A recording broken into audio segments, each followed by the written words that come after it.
भारत सरकार का रसायन तथा उर्वरक मंत्रालय आगामी 25 से 27 अप्रैल को दिल्ली में सभी दवा निर्माताओं, फार्मास्यूटिकल कंपनी तथा मेडिकल डिवाइस बनाने वाले निर्माताओं का एक बड़ा सम्मेलन फिक्की के साथ आयोजित करने जा रहा है और इस अवसर पर इस विभाग के केंद्रीय मंत्री मनसुख मंडाविया, जो कि केंद्रीय स्वास्थ्य मंत्री भी हैं, भगवत खुंबा के साथ मीडिया सेंटर में पत्रकारों को संबोधित किया।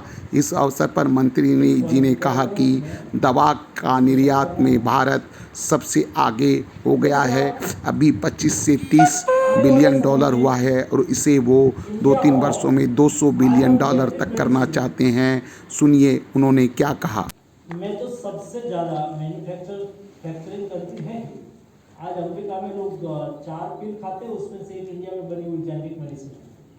सारे विश्व में 5 पिल खाते हैं, उसमें से एक इंडिया में बनी हुई जेनेरिक टैबलेट होती है। जेनेरिक मेडिसिन लो कॉस्ट होती है, लेकिन देश में पेटेंटेड ड्रग्स मैन्युफैक्चरिंग कैसे होती है? पेटेंटेड ड्रग्स मैन्युफैक्चरिंग के लिए आवश्यक होता है रिसर्च और इनोवेशन।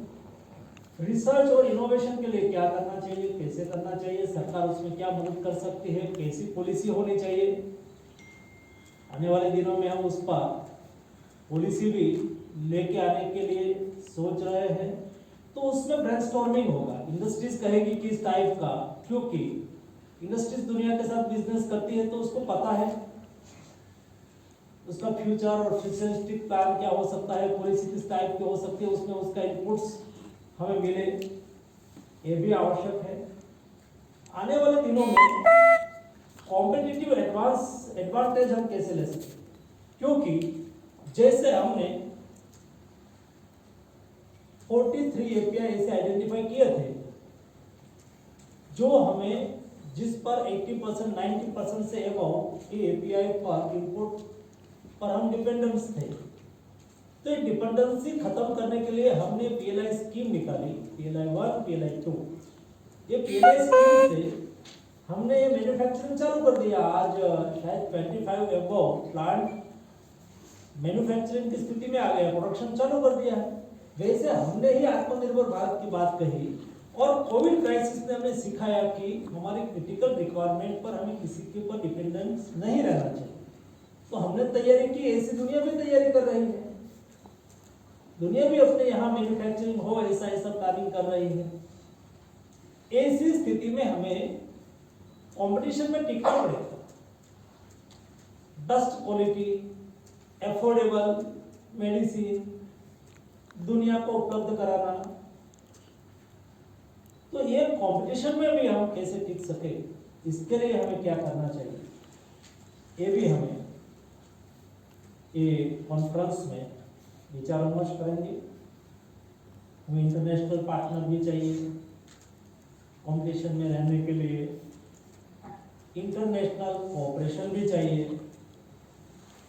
हमें हमारी सप्लाई चेन के संदर्भ में भी सोचना होगा। हम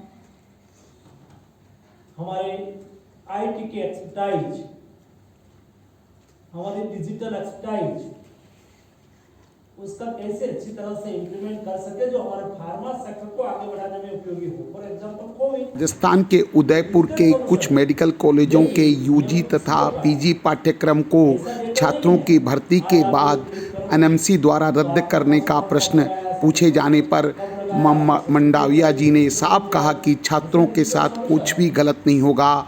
अगर छात्रों की भर्ती हो गई और किसी तरह से पाठ्यक्रम रद्द हो दिया तो हम इन छात्रों को दूसरी जगह भर्ती करेंगे, मगर छात्रों के साथ कोई भी अन्याय नहीं करेंगे, क्योंकि इसमें छात्रों का कोई भी दोष नहीं है। उन्होंने स्पष्ट कर हमारे संवाददाता से पूछा कि ऐसा क्यों हुआ, ऐसा नहीं होना चाहिए, और ऐसा हुआ है तो हम इसमें ज़रूर सुधार करेंगे और छात्रों का कोई बुरा नहीं करने देंगे।